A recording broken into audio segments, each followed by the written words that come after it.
My name is Savinder, your evening host and management trainee at Adore. Before we dive in, let me give you a quick glimpse into Adore.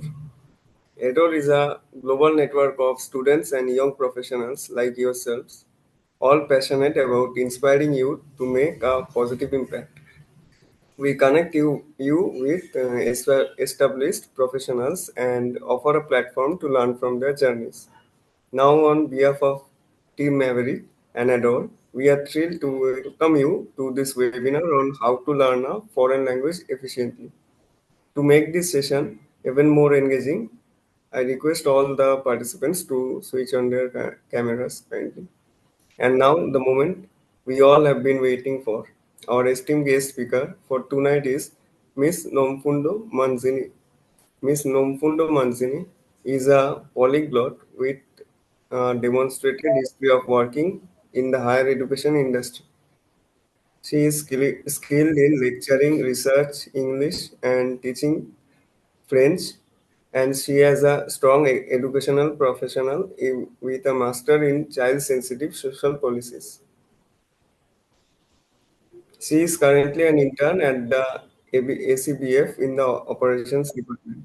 So, Miss Nomfundo Manjini, it's a true honor to have you with us today. We all eager to gain valuable insights from your expertise. Miss Manzini, the floor is yours. Thank you. All right, thank you very much. Hello, everyone. My name is Nomfundo Manzini. I'm a French teacher. I teach French, Portuguese, English, as well as Shona.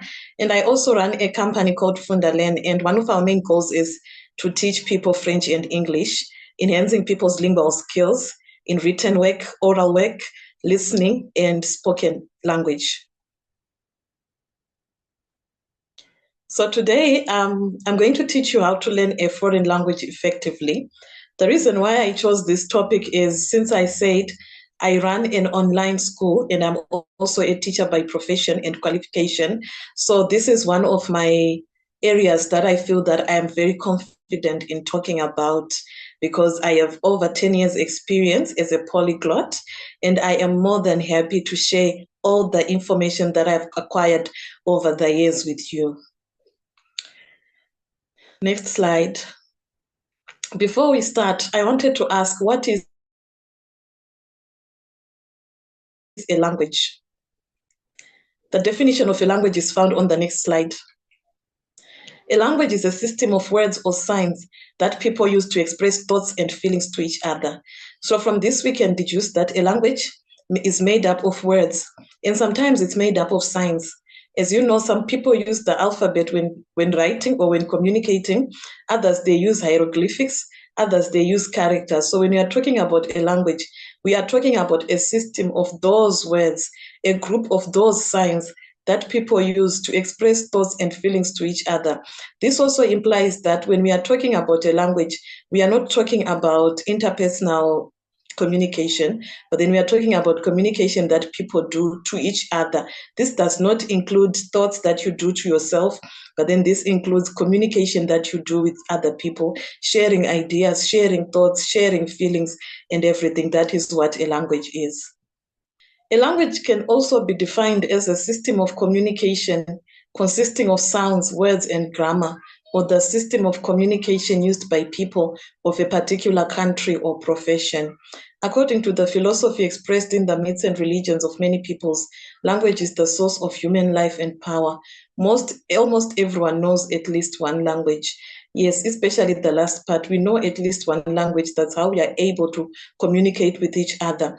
And when we say a language is a system of communication and it consists of sounds, words, and grammar, we are trying to say that some people use sounds in order to communicate. When we are talking about the words that we speak, this is just a group of sounds that we have that means something. And because of that meaning, we have managed to deduce meanings from them. Some of them can be words, written words, and they can also be grammar. This shows that even those people, there are people who use sign language as a form of communication. They also have their own grammar. They also have their own signs. They also have their own characters that they use in order to communicate. So that is what a language is about. Now, we are going to move to the next slide.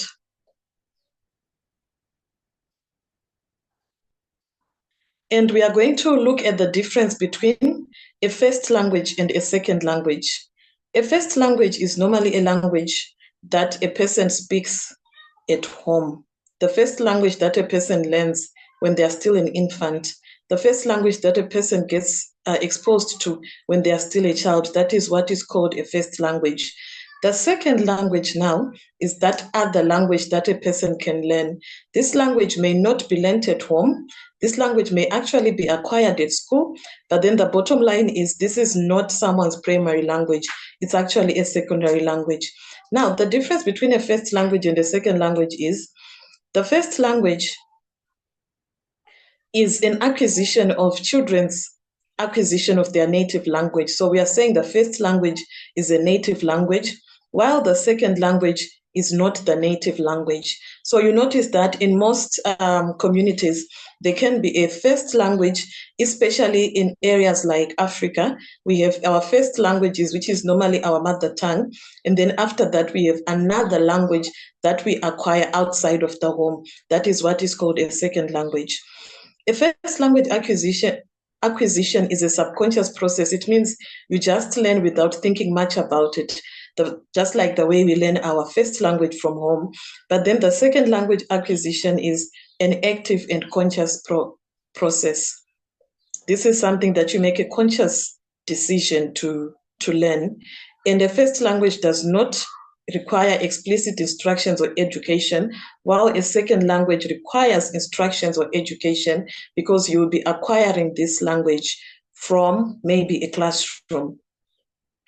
So you notice that when we are talking about a first language, it means that learners can reach a native fluency because it's their first language, that they got exposed to. But when we are talking about the second language, it is often difficult to reach a native like fluency. Now, in this webinar, we are not going to be talking about how to fluently learn a first language, because a first language is normally that language that a person gets fluent in. It's normally their first language, and they can actually speak that language like a native. We are talking about how can we learn a second language? How are we able to learn a second language after acquiring our mother tongue? How are we able to learn a language in which we have to be conscious of the process, in which we have to be active participants, in which we have to observe rules of grammar that we had never come across before? So first of all, before we go there, would want to look at why people learn languages. There are a lot of reasons why some people learn languages. Some do it because of employment. Maybe they want to be employed globally, so they want to increase their chances. Others, they learn a language in order to boost their confidence. Some, they just do it for fun. Others, they do it to experience a different culture, because when we are talking about a language, we also learn about the culture of a people. We cannot learn a language and not learn about the culture of the natives of that language. No, we also have to learn a different culture. And then when you learn a new language, it makes your travel more enjoyable. So what it means is maybe you're somebody who loves traveling, you learn a language so that you can make your traveling more enjoyable, because you'll be able to communicate with the locals in their own language.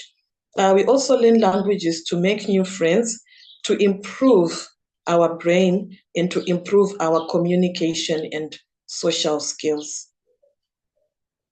I hope we are together. So when we are talking about learning a language efficiently, we also have to see, what do we mean by efficiency? Efficiency means using the least amount of inputs to achieve the highest amount of output. So what we are saying is, since language learning is going to be a conscious process, and sometimes when you are learning a new language, you are learning a language which is not spoken in your local area. It means that you don't have many people to practice with. So how are you able now to reach near native fluency? We want to use the least amount of inputs.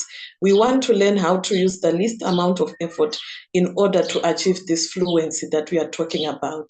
Next slide, please. So the first thing that we should do when we are learning a new language is we should set SMART goals. If you remember, or if you know, SMART stands for specific, measurable, achievable, relevant, and time-based. So when we are saying let's set SMART goals, we are saying we should be intentional about your goals. For example, in so many days, I should be able to do this. We are saying that when you're learning a new language, especially on your own, it's not just about you taking a dictionary and reading. It's not just about you going on YouTube and watching a film. It is about you being intentional, because remember, it has to be specific. Like, in how many days I should be able to do this. For example, you could say by Friday or in 3 days' time, I should be able to greet people and introduce myself in a new language. So that's being specific. That's being measurable, because you're giving yourself a timeline. In 1 week, I should be able to buy things in a foreign language. In 3 weeks, I should be able to write an essay in a foreign language. That's measurable. And then it should also be achievable. It means that the goal that you are supposed to set in your language learning, it's something that you know that you're able to achieve, something within your reach. It should also be relevant. It means that what you are learning should be relevant to the language. You cannot say, I should know maybe quantum physics by day 10, because we are not learning that. But if you say that by day 10, what topic is relevant to my language learning? Maybe it's verbs. By day 10, I should know at least 20 verbs. And then time-based, for SMART, time-based, you are also giving yourself a specific timeline, like in how many days I should be able to do a specific task, or say certain words in that language. Let's go to our next slide. The second way that you could learn a foreign language effectively is by employing the 30-minute rule. The 30-minute rule stipulates that if you spend 30 minutes a day learning new words, in 6 months you'll be an expert. So we are saying you should not skip a day. You should observe the 30-minute rule. Every day for 30 minutes, look for words to learn, look for phrases to learn, and learn them. Don't skip a day, and most importantly, don't skip 2 days. You should try and make it a rule every day that you should spend at least 30 minutes learning new vocabulary. In 6 months, you will be an expert. The third way in which we could learn a foreign language is to know your field first. You should start by learning vocabulary related to your field first. What we are saying is, for instance, maybe you are a nurse. When you are learning these new words, you may start by learning words that you use at your job first, maybe names of illnesses, because this information, remember, one of our SMART goals is it's supposed to be relevant. You could start by learning words of sicknesses, illnesses, hospital words and phrases. It's not time for you to start learning maybe about accounting, because that's not relevant. You should start learning vocabulary related to your field first, so that you may be able to really interact with people in your field and in a foreign language. The other thing is, if you learn words that relate to your field first, you will also be able to learn faster, because whatever you would have learned is things that you would see every day. So you should start by learning vocabulary related to your field first. If you are a student, start by learning vocabulary that you use every day. If you're a psychologist, start by learning vocabulary that is related to your field. If you are in the medical field, start by learning such words, so that at least that course becomes relevant to you. You start appreciating it more, because it's something that you can use in your day-to-day life. The other way in which you could learn how to speak a foreign language effectively is by watching videos. Let's go to our next slide. You should watch videos. Every week, you should try to watch an episode of a movie or a film to enhance your lingual skills. A good example is watching Emily in Paris to start your lingual journey. So we are saying every week, you should watch an episode of a movie or a film. So you'll be watching this movie or this film in the language that you want to learn. You'll be watching this movie or this film related to your field in a language that you are learning, not in a language that you already know. What it means is sometimes you could choose a film with subtitles. Sometimes you may not need to choose a film with subtitles, because eventually, as you keep watching films, eventually you start associating certain actions to certain words. You start assessing even human behavior and linking it to certain words. And as a result of that, as you keep watching those films, you will gain an appreciation of the language and you learn it faster. A good example, like I said, is the film Emily in Paris. Emily in Paris is very much useful for those people who are learning French, because it's about a girl called Emily. She goes to France. She doesn't speak the language, and it actually takes the viewers in this whole process of Emily when she arrived, the cultural differences that she came across, and then the grammatical errors and differences and everything else related to French that she came across. So it would be very useful to watch videos like these so that you learn about a language and also about a certain culture. Then we can also learn through songs. Music has always been something that people have been using as a mode of communication since time immemorial. You can learn your language using songs. You listen to songs in your target language to enhance your listening skills. We have a challenge here. We have people who can read very well. We have people who can write very well.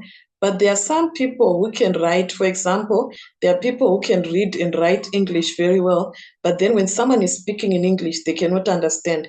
If you take them to an English environment, they may not be able to understand. So that's the challenge that we have. When we are learning a new language, it's very easy to learn how to write. It's very easy to learn how to read, but then the listening can sometimes be a challenge. So for you to be able to teach your ear to listen to certain language, to certain words or certain sounds in a language, you have to listen to a lot of things. We said films, and now we are talking about songs. If you know, for example, this is a love song, you'll be able to pick certain words. And remember, you are listening to these songs at the same time as you are spending 30 minutes per day reading your work, doing your work, and learning new vocabulary. Eventually, you'll be able to link that vocabulary to the words in the songs. Eventually, you'll be able to relate to some of the things so that they won't just be theory. They won't just be theory, but then you also find them practical to say, these are the ways that I've been learning this week. And voila, when I was listening to this song, I came across two of those. So you'll be learning through songs. Sometimes when you look at, maybe if it's a song and it has a musical video, maybe the way that they are dancing or anything, it can actually show you the actions that are being taken. And you can actually link those actions to certain words, to certain verbs, nouns, prepositions. And as a result of that, you'll be learning at the same time as you'll be having fun. Another way of learning is by using nursery rhymes and cartoons. Nursery rhymes are one of the easiest ways to learn a language. That's why we use them in nursery school. We use nursery rhymes, we use cartoons. Sometimes these are the best ways in which a person can learn a foreign language. It doesn't matter whether the person is an adult or a child, but if you use nursery rhymes and action, a lot of people will be able to learn their languages very well. So at least if you start watching cartoons in your target language, watching them, and you know the good thing about cartoons is they don't just do an action. Sometimes they tell each other, let's run before they run, let's eat before they eat. So when they do that, you will be able to follow through the cartoon, follow through the whole episode, and as a result, you'll be learning the language. Now, one of the other fastest ways in which a person can learn a language is by looking for friends who speak the target language. So we are saying, for example, if I'm an English speaker and I wish to learn French, I also have to practice with a person whose first language is French. So these days we have virtual spaces where people can connect with people of various languages, connect with them and learn to speak like a native. The good thing is we now have social media. Through social media, you can meet up with people from basically all over the world. We have other virtual groups like Tandem, whereby a person can just enter their details, state the language that they can already speak, and the language that they would want to learn. And after that, people will just be flocking to your inbox just to see if they can be friends with you. So you can go to virtual spaces, connect with people of various languages, especially the language that you wish to learn. And then after that, you'll be able to speak like a native, because you would have gotten yourself exposed to the language. Now that we have looked at the do's of how to learn a language, let's look at the don'ts. The first thing is, do not set unrealistic expectations. Like I said, your goals should be smart, they should be measurable, they should be relevant. Make sure that your SMART goals are in place. Don't set unrealistic expectations. Remember, the other T on SMART stands for time. At what point should you be able to perform a certain task? You cannot tell yourself that in a day I should be able to go to France, order food, buy clothes, go to the museum, everything, and learn all that vocabulary in one day. No. Set expectations which are realistic. Remember, when you learned your first language at home, you were exposed to that language all the time, but then maybe you started being fluent in it after 3 years, 4 years, or even 5 years. So this foreign language learning journey is not going to be an overnight thing. You may actually have to spend a lot of time practicing. Set expectations, but which are realistic, so that you will not disappoint yourself. The second thing is, do not overexert yourself. Don't put yourself under pressure. Language acquisition is not an overnight process. So what we are saying is, when you're learning a language, this is not going to happen overnight. You're not going to start learning today, and by tomorrow you can now speak fluently. No. When you're learning a language, it is not an overnight process.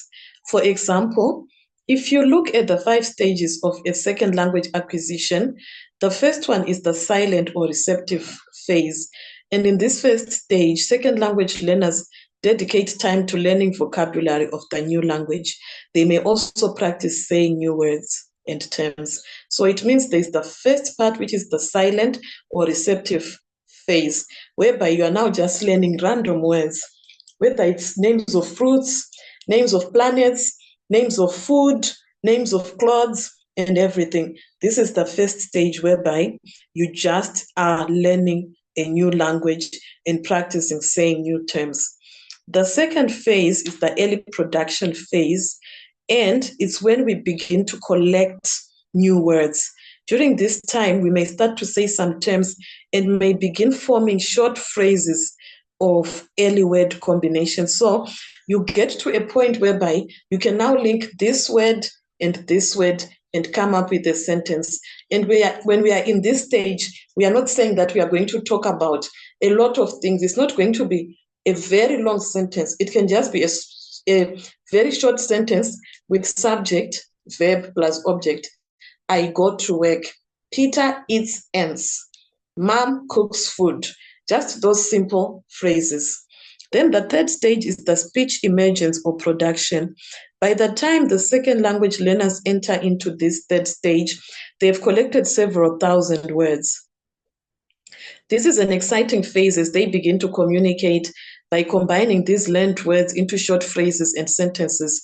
Their second language is truly becoming connected. So we are saying, after the silent phase and the early production phase, we also get to the speech emergence or production stage, whereby you have learned a wide range of vocabulary and you are now able to connect certain words and use them in your day-to-day life.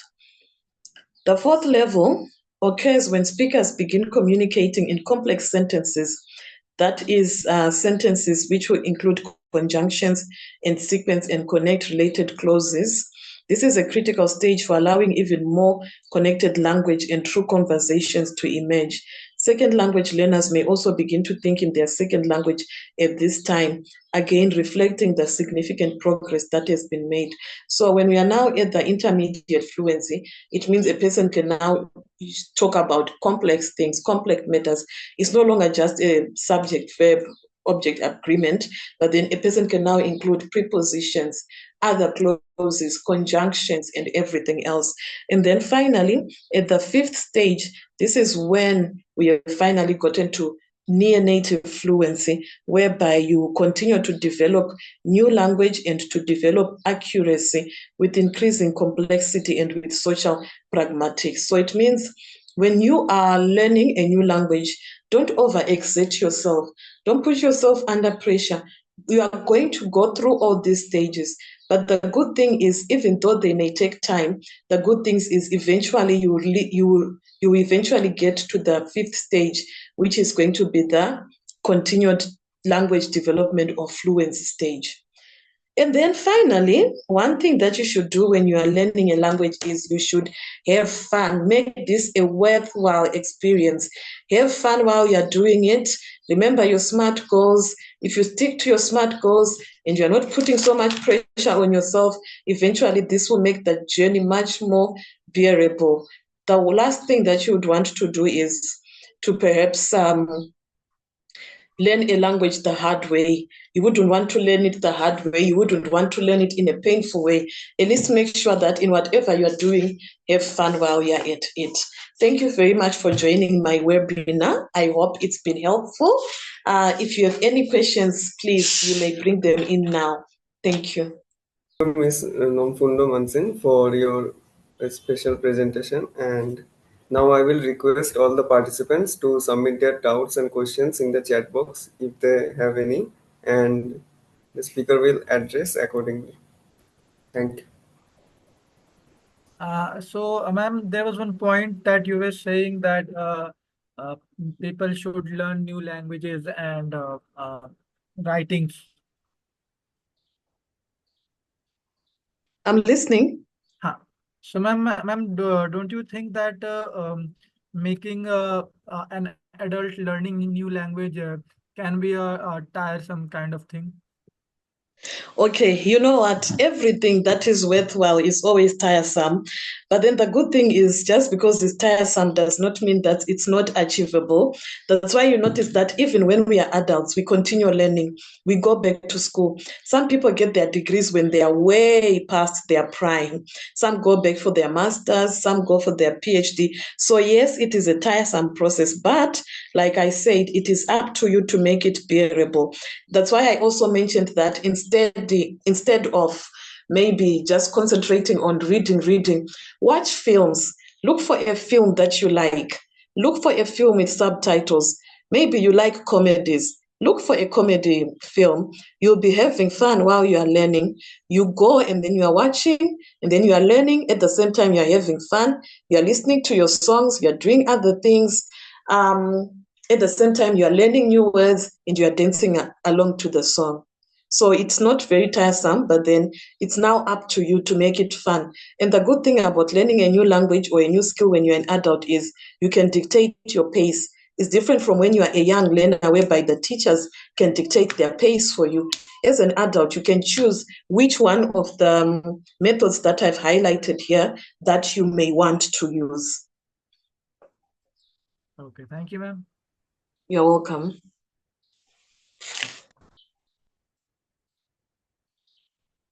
Ma'am, there are some questions in the chat box also. Okay. Thank you, Takuzwa. Takuzwa Baza said, thank you for the webinar. Thank you very much for attending. Aman Kai said, what study techniques have you found most effective for mastering vocabulary and grammar?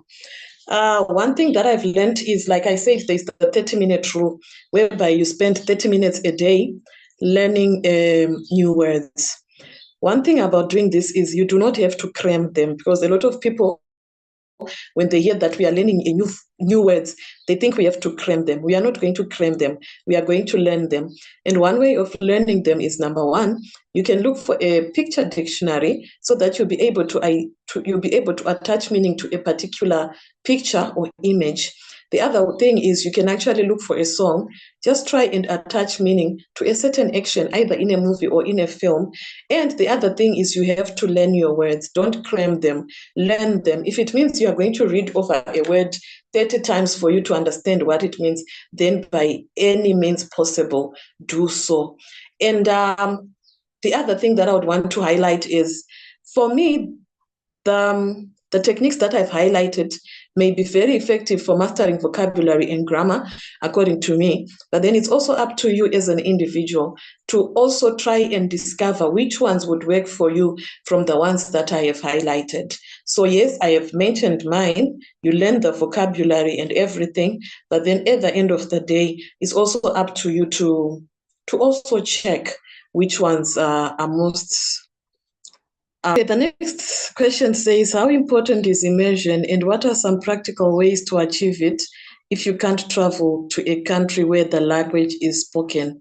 Immersion is very important. Practical ways that you can take to achieve if you cannot travel to a country where the language is spoken, I've already highlighted them. Number one, when you're talking about immersion, we are not only talking about you being physically there. These days, we are so much blessed because we have social media right on our fingertips. You can join a chat room with people who speak that language. You can join an online community with people who speak that language. You can get pen pals who speak that language. Like, there are a lot of ways in which you can immerse yourself in a certain language or in a certain culture just by managing to master the power of social media and internet. And then the next question is, are there specific applications, websites, or tools that you find particularly useful for language learning? Okay, a lot of people use Babel and some use Duolingo. I think these are useful. But remember, when you're learning those, they would not beat YouTube. I feel that, to me, YouTube is the best because there are people who have YouTube channels which actually take you through lessons, maybe from the first lesson up until you become fluent. You just have to go on YouTube, like certain people. Like, for example, if you want to learn French, there's one who is called Alexa. Learn French with Alexa, Alexa. Let me write it down here. Learn French with Alexa. She's someone who can be able to take you through your lingual journey if you're learning French. So that's the one you could do. So me, by myself, I swear by YouTube. Okay. What study techniques have you found? Okay, I think I've answered this. How can learners stay motivated and consistent? Yes, that's very true. There are some people who can learn something and then they fail to become consistent. Maybe some of them, they think that is too difficult. And then somewhere along the way, they just maybe lose interest or maybe things just start happening. One way of staying motivated and consistent is by having your SMART goals. Have your SMART goals. Every time that you feel yourself slackening, remember that you have a SMART goal to achieve. It's going to be a relevant one. It's going to be within a certain period of time. So in your mind, if you know that by a day, I should be able to learn maybe 5 words, it's going to be able to help you to become consistent because you are not getting this information as a chunk, but then you're having it in bits and pieces, bite-sized pieces that you can actually achieve. Remember, a goal should be achievable. So just try and break it down so that you can stay motivated and consistent. One other way is to reward yourself. You can tell yourself, by next week, I should know maybe 20 words in fruits. Per day, if I learn 5 new words, that's fine. And at the end of the week, if I've managed to stick to my routine, maybe I'll take myself out for lunch. Maybe I'll buy myself something. Maybe I'll take myself to the spa. In a month, if I'm able to maybe hold a conversation, maybe in a chat room, then I'm definitely going to treat myself to something nice. So you can stay motivated and consistent by making a conscious decision to stay motivated and consistent, by also making a conscious decision to award yourself continually for every milestone, even if it's small, for every milestone that you would have reached. Okay. Are there any more questions? Okay, let's see. It's just saying new message. Okay, I don't think there are any questions. Are there any more questions? So, do anyone have any questions for the speaker? Okay, so if there are no more questions, then as we near the closing ceremony, before we depart, I would like to thank Miss Nomfundo Manzini, Dinesh sir, Simran ma'am, Pradipta sir, and responsible members for making the webinar a success. Adore connects you with established professionals and offers a platform to learn from their journeys. So, if anyone is interested, you can visit the Adore's official website, and we have shared a link in the chat box. So, we request you to give your valuable feedback as it would be helpful for us in future. Once again, thank you everyone for joining the webinar, and the webinar is now complete and you may leave the meeting. Thank you. Thank you very much for having me. I hope you learned a lot from this, and I hope you had as much fun as I Yeah. did when I was trying to come up with this webinar. Yeah. Thank you, Mondo, Chaidi. just a Ma'am, small Thank you for request. Just a small ma'am, request. yeah. Can you like turn on your camera and just say this? Because we actually Oh, put this on YouTube or as well, and we probably need okay, this. sorry. Yeah. It's Actually, fine. we want to request you before the webinar itself, but we thought you had a network issue and we didn't request it. So can you like please switch on Okay, it that's now? all right. Yeah, no worries. Okay, so let me come up. Yeah.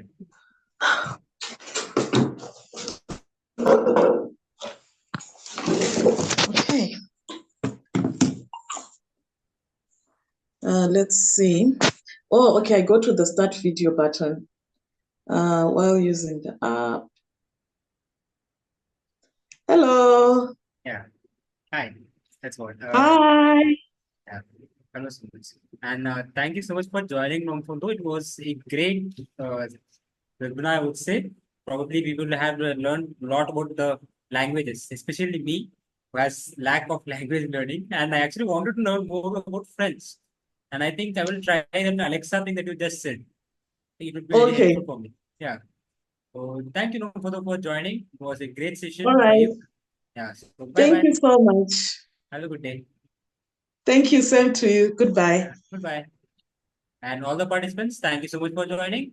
You may go for your respective breakout rooms or leave the meeting. Have a good Okay. day. Thank you. Thank you.